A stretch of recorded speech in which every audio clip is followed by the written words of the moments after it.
Kokosing-Plocher would like to welcome you to the MSD Fluidized Bed Incinerators Safety and Health Training. In this training, you will be given a quick overview of the project's values, safety requirements, and commitment to continuous improvement. On this project, Kokosing-Plocher has established core safety values that we will use to guide decisions on how we operate to foster a safe work environment. These include treating each other with respect and listening to understand their safety and health issues, as well as supporting one another to work safely. We believe safety is not just compliance.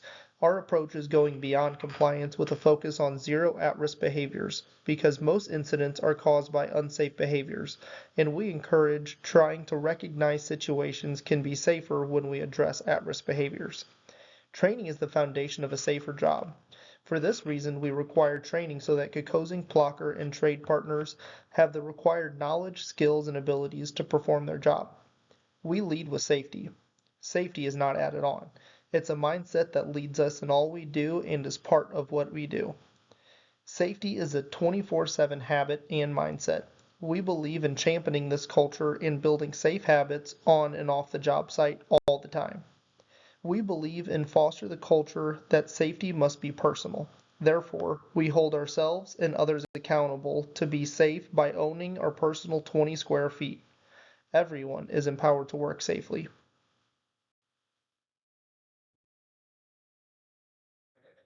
For duty and substance abuse.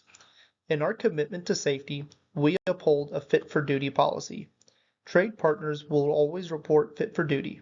This encompasses anything that can affect your ability to safely do your job, including non-work related injuries or illnesses where you have a physical limitation, prescriptions and illegal drugs and alcohol that create impairment in your overall well-being. Please note that this project prohibits beings under the influence as well as possession of intoxicating beverages and narcotics.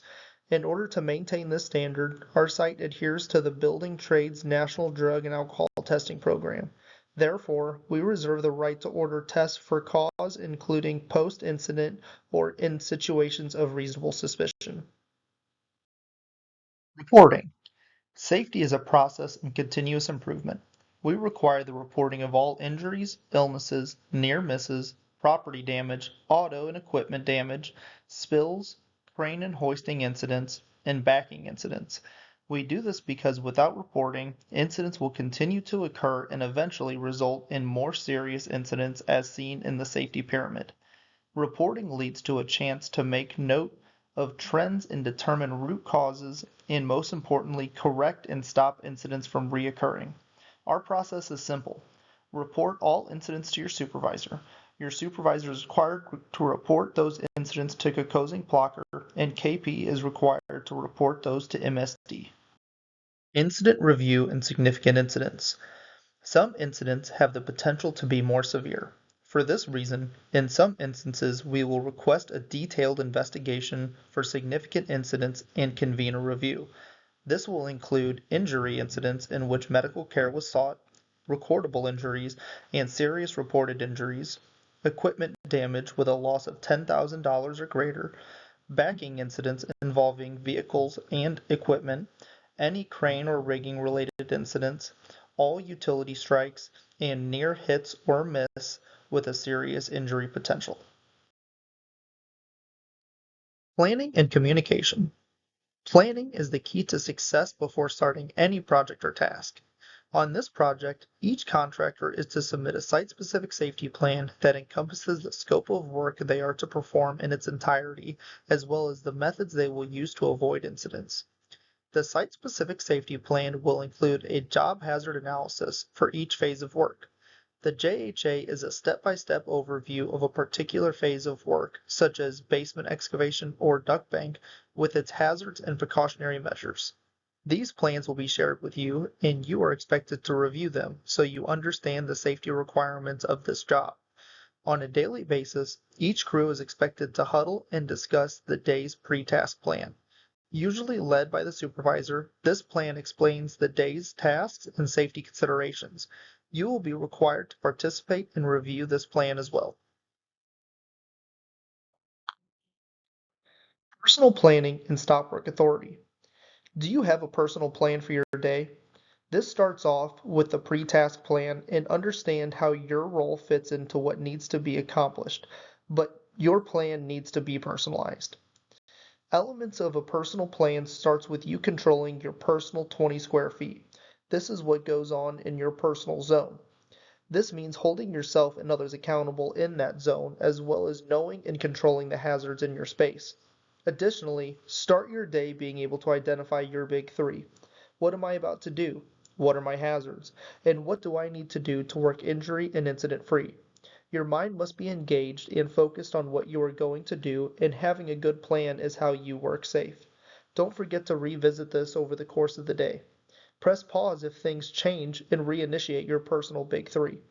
Now, what happens if you feel this operation you are going to do is unsafe?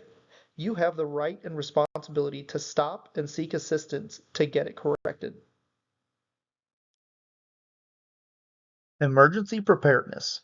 Kokosing-Plocher has emergency plans for both the Lime and Bissell projects, and drills will be conducted regularly. We need to ensure we are prepared when an emergency happens and are adapting to changes as the project progresses. Additionally, we are providing a medical emergency card to place in your hard hat that aids first responders in knowing personal health matters as well as how to contact your emergency contacts. Each contractor is expected to be equipped with first aid supplies and individuals trained in first aid.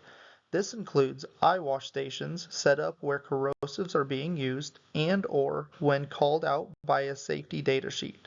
Kokosing-Plocher will have an AED on each site to aid in medical emergencies. Severe weather. In severe thunderstorms, lightning has been known to strike as far as 10 miles away. For this reason, we are shutting down operations on the job when lightning is detected 10 miles from the project and seeking shelter. We can resume work once lightning has cleared for 30 minutes in the 10-mile range. Each contractor will be responsible to monitor lightning. WeatherBug will be the go-to lightning tracker. We expect to have elevated work, and wind can have a huge impact. Prior to high wind, ensure materials are secured to prevent movement, and certain equipment operations will be limited. Wind speeds will be monitored, and boom lift and scissor lift operations will cease at or before 28 miles per hour if outdoors. Cranes will be derated, shut down, and boom lowered based upon wind speeds and crane manufacturer limitations. Tornadoes may be present in the area almost year-round. When the National Weather Service issues a tornado warning for the area, meaning a tornado has been spotted, you should find an approved shelter. Shelters will be reviewed separately.